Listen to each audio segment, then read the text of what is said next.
Hi வணக்கம், welcome back to கேன்ச் with Raji Mahesh channel. எல்லாருமே எப்படி இருக்கீங்க? ஐ ஹோப் எல்லாருமே நல்லா இருப்பீங்கன்னு நினைக்கிறேன். நானும் ரொம்ப நல்லா இருக்கேன். இன்னைக்கோட வீடியோல அக்ஷய திதி அன்னைக்கு நான் வீட்டுல பூஜைகள் பண்ண வீடியோ தான் உங்க கூட நான் ஷேர் பண்ண போறேன். நீங்க யாராவது நினைக்கிறீங்களா அக்ஷய திதி அன்னைக்கு தங்கம் வெள்ளி தான் வாங்கி வச்சு நம்ம பூஜைகள் பண்ணணும் அப்படின்னு நினைக்கிறவங்களுக்கு இந்த வீடியோ வந்து ரொம்பவே ஒரு யூஸ்ஃபுல்லான ஒரு வீடியோவா இருக்கும். ஏன்னா அப்படி இல்லை, அக்ஷய திதி அன்னைக்கு நம்ம வந்து அரிசி, பருப்பு, மஞ்சள், புளி இந்த மாதிரி நம்ம மங்களகரமான பொருளை வாங்கி வச்சுதான் நம்ம முக்கியமா நம்ம பூஜைகள் பண்ணணும். இந்த வீடியோ ஒரு யூஸ்ஃபுல்லான ஒரு வீடியோவா உங்களுக்கு இருக்கும்னு நினைக்கிறேன். நம்ம சேனலை ஃபர்ஸ்ட் டைம் பாக்குறீங்கன்னா மறக்காம சப்ஸ்கிரைப் பண்ணி எனக்கு சப்போர்ட் பண்ணுங்க. வீடியோவை ஸ்கிப் பண்ணாம பாருங்க. வாங்க வீடியோக்குள்ள போலாம். அக்ஷய திதினாவே வந்து அக்ஷய பாத்திரத்துல அரிசி பருப்பு குறையாம இருக்கணும். அக்ஷய திதி அன்னைக்கு அன்னைக்கு அரிசி, பருப்பு, புளி, வெல்லம், மஞ்சள், கல்லுப்பு இந்த மாதிரி மங்களகரமான பொருள்லாம் நம்ம வாங்கி வச்சு மகாலட்சுமி தாயாருக்கு நம்ம பூஜைகள் பண்ணோம்னா அந்த வருஷம் வந்து உணவுக்கு எந்த குறையும் இல்லாம நல்லா போகும்னு சொல்லி ஒரு ஐதீகமா இருக்கு. என்னை பொறுத்த வரைக்கும் வாழ்றதுக்கு வாழ்வாதாரமும் உணவுக்கு எந்த பஞ்சமும் இல்லாம இருந்தாவே வந்து ஒரு வாழ்க்கை வந்து நிம்மதியா போகும்னு சொல்லி நான் நினைக்கிறேன். தங்கம் வெள்ளின்னு சொல்றது வந்து நம்மள்ட்ட என்னைக்கு பணம் இருக்கும் அன்னைக்கு நம்ம வாங்கிக்கலாம். அதனால அக்ஷய திதியை வந்து இப்போதைக்கு தான் வந்து இது தங்கம் வெள்ளி வாங்கி வச்சு நம்ம பூஜைகள் பண்ணா அது ரெட்டிப்பாகிக்கிட்டே போகும். கண்டிப்பா அக்ஷய திதி அன்னைக்கு நம்ம என்ன வாங்கி வச்சு நம்ம பூஜைகள் பண்றோமோ அது வந்து ரெட்டிப்பா ஆகிக்கிட்டே தான் போகும். ஆனா காசு பணம் இருக்கிறவங்க வாங்கி வச்சு பூஜைகள் பண்ணலாம். காசு பணம் இல்லாதவங்க என்ன செய்யறது? அன்னைக்கு வந்து அவங்களுக்கு அக்ஷய திதியே இல்லையா? அப்படி இல்லை. அக்ஷய திதி அன்னைக்கு வெறும் நம்ம கல்லுப்பும் மஞ்சளும் வாங்கி வச்சு நம்ம பூஜைகள் பண்ணாவே நம்ம வீடு வந்து நிறைவா இருக்கும்.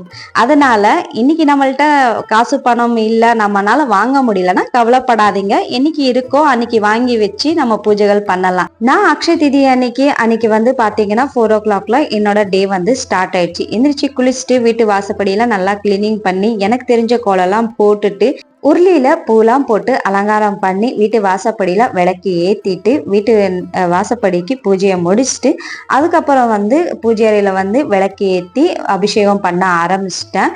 ஏன்னா கண்டிப்பா நல்ல நாள்ல வந்து அவங்களுக்கு அபிஷேகம்லாம் பண்ணி நம்ம பூஜைகள் பண்றது ரொம்ப நல்லது. அபிஷேகம்னு சொல்றது இத்தனை அபிஷேகம் பண்ணணும் இல்லை, இதாலதான் பண்ணணும் இல்லை, நம்மளால முடிஞ்சது நம்ம பண்ணலாம்.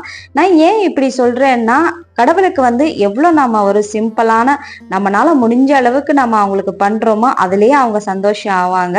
ஏன்னா கடவுள் இது சொல்ல மாட்டாங்க, எனக்கு அபிஷேகம் இதால பண்ணணும், இல்ல எனக்கு பூஜை எல்லாம் இதால பண்ணணும், இல்ல தங்கம் வெள்ளி வச்சுதான் பூஜைகள் பண்ணணும்னு சொல்லி கடவுள் என்னைக்குமே சொல்ல மாட்டாங்க. இது எல்லாமே செய்யறது நமக்காக நம்ம செய்யறோம். கடவுள் கேட்கறது மட்டும் உண்மையான ஒரு வந்து நம்ம ஒரு நிமிஷம் வந்து கையெடுத்து கும்பிட்டாலும் அது உண்மையா இருக்கணும். மனுஷங்களை ஏமாத்தலாம், பொய் பேசலாம், ஆனா கடவுளை ஏமாத்த முடியுமா? இல்ல. கடவுள்கிட்ட நம்ம மனசுல வச்சுக்கிட்டு நம்ம பேசினா கூட அது கடவுளுக்கு தெரியும் நம்ம என்ன நினைக்கிறோம், என்ன பேசுறோம் அப்படின்னு சொல்லி.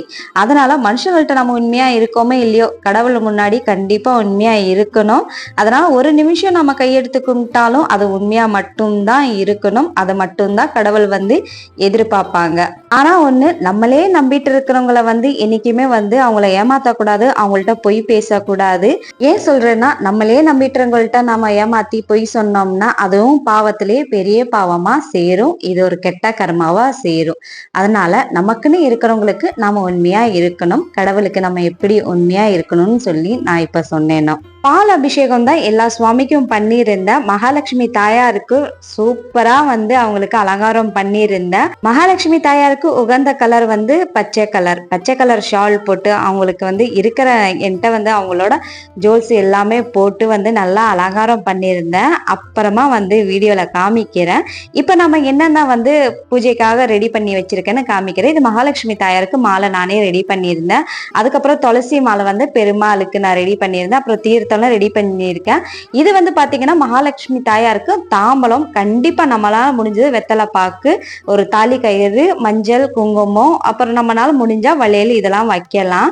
நான் இதெல்லாம் வச்சிருக்கேன். அதுக்கப்புறம் முதல்ல வந்து பெருமாளுக்கு வந்து அவங்களுக்கு மாலை சாத்தி விட்டேன். ஏன்னா முதல்ல நாம வந்து எப்பவுமே சொல்லுவாங்கல்ல, பொண்டாட்டிக்கு மரியாதை செய்யற முன்னாடி புருஷனுக்கு மரியாதை செஞ்சா அது பொண்டாட்டிக்கு ரொம்ப சந்தோஷமா இருக்கணும்னு சொல்லி, அதனால முதல்ல பெருமாளுக்கு வந்து அவங்களுக்கு மாலை எல்லாம் போட்டு அவங்களுக்கு பூஜை பண்ணியிருந்தேன். எங்க வீட்டுல இருக்கிற மகாலட்சுமி தாயாருக்கு காசு மாலை, நெக்லஸ், கிரீடம், அதுக்கப்புறம் அவங்களுக்கு காதுக்கு கம்பல், தோடு எல்லாமே மின்ற மாதிரி அவங்களுக்கு போட்டு நல்லா அலங்காரம் பண்ணி, இந்த ரோஜா பூ மாலை கூட நானே தான் ரெடி பண்ணியிருந்தேன். முதல் நாளே எல்லாமே ரெடி பண்ணி வச்சிட்டேன். எங்க வீட்டுல இருக்கிற மகாலட்சுமி தாயார் எப்படி இருக்காங்கன்னு கமெண்ட்ல கண்டிப்பா சொல்லணும். இல்லைன்னா சாமி குத்தாயிரும்னு சொல்லுவாங்கல்ல, அதுதான் நான் சொல்றேன். ஸோ கண்டிப்பா சொல்லுங்க கமெண்ட்ல மகாலட்சுமி தாயார் எப்படி இருக்காங்கன்னு சொல்லி.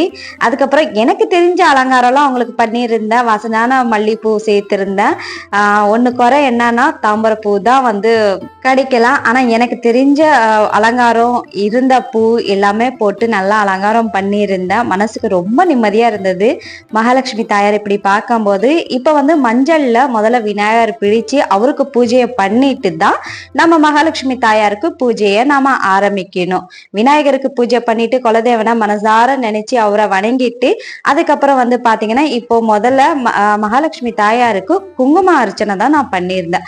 ஒரே அர்ச்சனை தான் நான் பண்ணியிருந்தேன். அப்படி நீங்களும் வந்து ஒரே அர்ச்சனை ஏதாவது நீங்க பண்ணணும்னு நினைக்கிறீங்கன்னா குங்கும அர்ச்சனை பண்ணுங்க, ரொம்பவே நல்லது. அதுதான் வந்து மகாலட்சுமி தாயாருக்கு ரொம்ப உகந்ததுன்னே வந்து ஒரு ஐதீகமா இருக்கு. அதனால கண்டிப்பா ஒரு குங்கும அர்ச்சனை கண்டிப்பா பண்ணுங்க.